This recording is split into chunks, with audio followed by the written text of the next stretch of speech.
మోకాల నొప్పులకు ఎటువంటి సర్జరీ లేకుండా ఎపియాన్ పెయిన్ క్లినిక్ అందిస్తున్న అత్యాధునిక చికిత్స.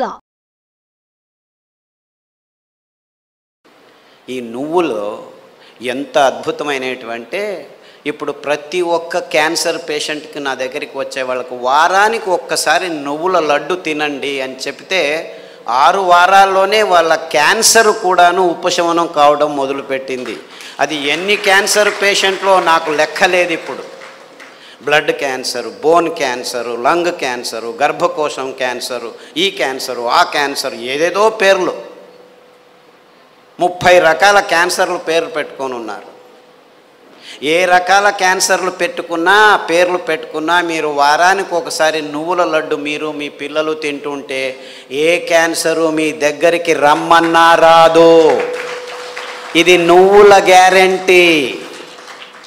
ఇది నువ్వుల గ్యారెంటీ. నువ్వులంటే ఏమనుకుంటున్నారు? కానీ డాక్టర్లు ఏం చెప్పారంటే 1990sలో నువ్వుల నూనె తాగుతున్నావా నల్లగా అయిపోతావు, కొబ్బరి నూనె తాగుతున్నావా కొలెస్ట్రాల్ వస్తుంది, వేరుశనగ నూనె తాగుతున్నావా అఫ్లోటాక్సిన్స్ నరాల దౌర్బల్యం వస్తుంది అని చెప్పి మన పదార్థాలని ఎందుకు పనికిరావని చెప్పి ఈ విజ్ఞానులు, ఈ సైంటిస్టులు, ఈ పెద్ద పెద్ద ఇన్స్టిట్యూట్ వాళ్ళు వందల వేల ఆర్టికల్స్ రాసేసి మన పదార్థాలని మనమే చీదరించుకునేట్టు చేసేసారు. ఇన్ఫ్యాక్ట్ నువ్వులంటే ఏం తెలుసా? ఎవరైనా చస్తే మన దేశంలో అనాదిగా నోట్లో నువ్వులు పోసి చివర్లో నారాయణ నారాయణ అంటారు. ఎందుకంటారు? అప్పి ఆ దేహంలో ఏదైనా ప్రాణం మిగిలి ఉంటే నువ్వులు పోస్తే వాడు బతికి బయటపడతాడు, నువ్వులు పోసినా బతకలేదు అంటే వాడు చచ్చాడు, తీసుకెళ్ళు దేహాన్ని. ఇంత అద్భుతమైన మహత్వకరమైన ఇది తరతరాలుగా వస్తున్న సంప్రదాయం. దాన్ని మనం విశ్లేషణ చేసుకోకుండా, అంటే నువ్వుల్లో ఇంత మహత్వం ఉంది అని తెలుసుకోకుండా ఎవడో ఏదో చెప్పాడని చెప్పి నువ్వులు అదంతకదే 2 సార్లు మనం సామెలు కొర్రలు వేస్తుంటే అవంతకవే పెరిగేవి.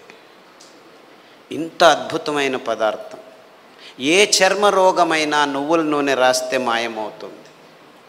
రాయాలని నాకు ఇష్టం లేదంటే పొద్దున్న లేచి 3 చెంచాలు తాగండి, మీ ఎగ్జిమాలు, చుండ్రు, పిండ్రు, ఏమి చర్మ రోగాలన్నీ మాయమైపోతాయి. ఇంత అద్భుతం ఉంది. ఏ ఒక్క విజ్ఞాని ఇంతవరకు, ఫారిన్ విజ్ఞానులను వదిలిపెట్టండి, వాళ్ళకి తెలియదు, మన దేశంలో ఉన్న విజ్ఞానులు ఇంతవరకు ఒక్కరు నువ్వుల మీద రీసెర్చ్ చేసి ఒక్క పేపర్ కూడా రాయలేదు.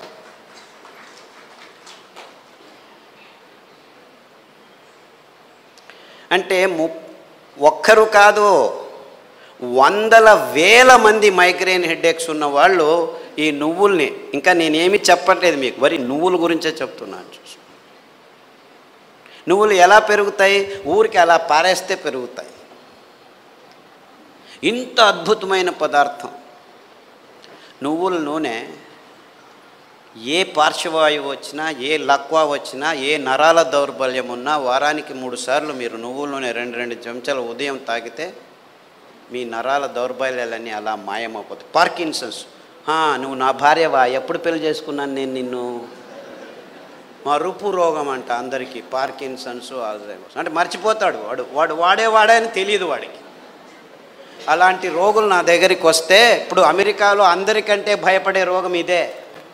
వాళ్ళకి క్యాన్సరు, డయాబెటీస్ అంతా మామూలు అయిపోయాయి, బతకడం నేర్చుకుంటున్నారు దానితో. కానీ పార్కిన్సన్స్తో బతికేది, బతుకుతున్నానని కూడా తెలియదు వాడికి. ఇలాంటి భయంకరమైన రోగాలు వస్తే 1 వారం కొబ్బరి నూనె, 1 వారం నువ్వుల నూనె, 1 వారం వెర్రి నువ్వుల నూనె అని ఇంకొకటి ఉంది. వెర్రి నువ్వులని తెలుసా? దానికి పేరు ఎందుకు పెట్టారు వెర్రి నువ్వులని? నీకు వెర్రి ఉంటే ఈ నువ్వుల నూనె తాగితే వెర్రి కూడా బాగైపోతుంది. I'm not joking, I'm very serious. చాలామంది పిల్లలు బుద్ధిమాంద్యులుగా పుట్టి వెర్రిగా ఆడుతుంటే ఇక్కడ అక్కడ ఇట్లా చూస్తుంటే వాళ్ళకి వెర్రి నువ్వుల నూనె, కొబ్బరి నూనె తాపిస్తూ దానికి తోడు సామెలు అరికలు తినిపిస్తూ ఉంటే 3 నెలల్లో బాగా కూర్చొని నేను స్కూల్కి వెళ్తానని చెప్పి ఇప్పుడు 10వ తరగతిలో ఫస్ట్ క్లాస్ వచ్చిన వాళ్ళు 18 మంది ఉన్నారు నా దగ్గర. అంటే పెద్దవాళ్ళకు వెర్రి ఉన్నా కానీ ఈ పార్కిన్సన్సే బాగా అవుతుంది, రాసేదానికి కావట్లేదు. సంతకం పెడితే బ్యాంకు వాళ్ళు చెక్ను రెస్పెక్ట్ చేయడం లేదని వందల వేల మంది నా దగ్గరికి వస్తే, వందల వేల మంది, ఒకరు ఇద్దరు కాదు, ఈ అరికలు సామెలు కొర్రలు తినిపిస్తూ ఈ నువ్వుల నూనె, వెర్రి నువ్వుల నూనె, కొబ్బరి నూనె వారం వారం మార్చి మార్చి తాపిస్తూ పసుపు కషాయం, జీలకర్ర కషాయం, శుంఠి కషాయం తాగిస్తే 3 నెలల్లో సైన్లు చేస్తుంటే చాలా బాగుంది, ఎలా తయారయ్యారు మీరు అని బ్యాంకు వాళ్ళు అడుగుతున్నారట. అంతకుముందు నోటరీ సర్టిఫికెట్ని తీసుకోవాలి, ఈవిడే సైన్ చేస్తుంది కానీ సైన్ చేయలేకపోతుంది, డాక్టర్ సర్టిఫికెట్ తీసుకోవచ్చు. ఇలాంటి కేసులు వందలు ఉన్నాయి. కారు నడుపుతూ ఇప్పుడు హ్యాపీగా వెళ్తున్నారు 70 years పార్కిన్సన్స్ డిసీజ్ వాళ్ళు. అంటే నేను క్యాన్సర్ గురించి చెప్పట్లేదు, that is such a silly problem, such a silly. మొన్న HIV పేషెంట్లని చాలామంది నా దగ్గరకు వస్తున్నారు, ఫోన్లలోనే వస్తారు, రారు కూడా. నాకు ఇలా ప్రాబ్లం, ఏం ప్రాబ్లం లేదు నాయనా, నా దగ్గర రానే అవసరం లేదు, నేను చస్తున్నాను, పేషెంట్లు చూడలేక, అక్కడే ఉండు, ఫోన్లోనే చెప్తాను. ఈత ఆకు కషాయం, బిల్వాకు కషాయం, గరిక ఆకు కషాయం, బిల్వాకు అంటే మారేడాకు అంటారు, కషాయాలు తాగండి. దానికి తోడు వేరుశెనగ నూనె, వేరుశెనగ ఆ గులాబీ రంగు చిప్పలో రెస్వెరట్రాల్ అని ఒక అద్భుతమైన పదార్థం ఉంది, ఇంకెక్కడా లేదు ప్రపంచంలో. ఆ వేరుశెనగ చిప్ప, ఆ గులాబీ రంగు ఉఫ్ అని ఊపేసి లోపలికి తింటామా, అది మందు, ఇది రోగం.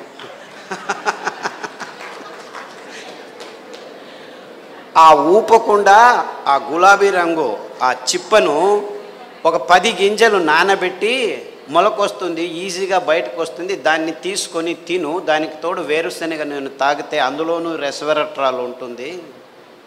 సో వేరుశెనగ నూనె, కొబ్బరి నూనె, తర్వాత అరికలు సామెలు తినిపించి కషాయాలు తాగిపిస్తే 3 వారాలకు ఒకసారి డాక్టర్ దగ్గరికి వెళ్ళి మందులకు 3,000 నుంచి 6,000 రూపాయలు ఖర్చు పెడుతున్న వాళ్ళు ఇప్పుడు 3 నెలలైనా డాక్టర్ దగ్గరికి వెళ్ళకుంటే డాక్టర్ ఫోన్ చేసి ఏమి రావట్లేదే అని అడుగుతున్నారు.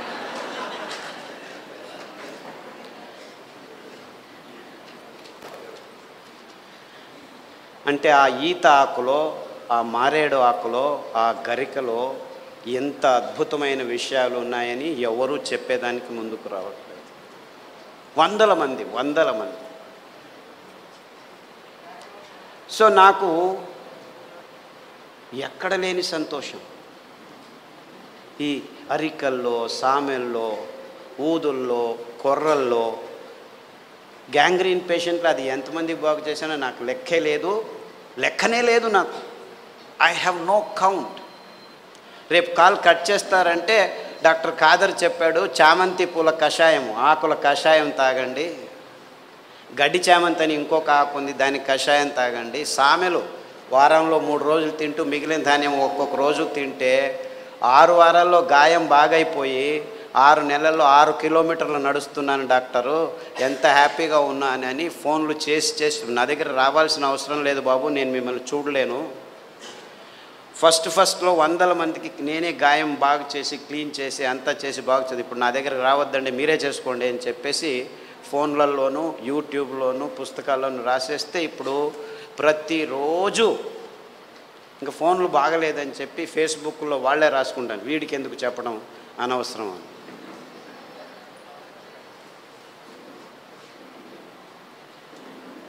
Things are very simple actually. కానీ ఈ ఎకనామిక్ మోడల్లో మొత్తం ప్రపంచమంతా జీవనం చేస్తుంది.